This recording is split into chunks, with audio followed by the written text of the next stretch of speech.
Eto guys, panoorin natin yung break ni X44.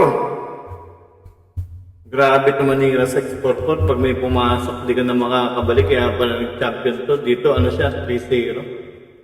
Lumalamang na siya si Champ Django. Kung mahahabol ba't panoorin natin guys. Yan, tira dos. Boom! Baliwala. Kasi nasa butas eh. Yan, tira 3. Grabe mga prepare nila guys na yung mga magagaling. Tingnan nyo guys. At ang may kiluwag ay malapit sa titirahin sa kasunod. Yan, kung gusto nyo gumaling guys yan, gayahin nyo yan. Yung mga prepare nila yun, yung mga ganyan no. Pag ganito yung tira-grupo, tataya ko na dito yung lolo't lolo ko ng dumami. Yun, tira sa pangaliwala. 3 balls na lang. Bilis manira na X44. Dito pala na ano, ng idol ni ano to, idol ni JB Sukal.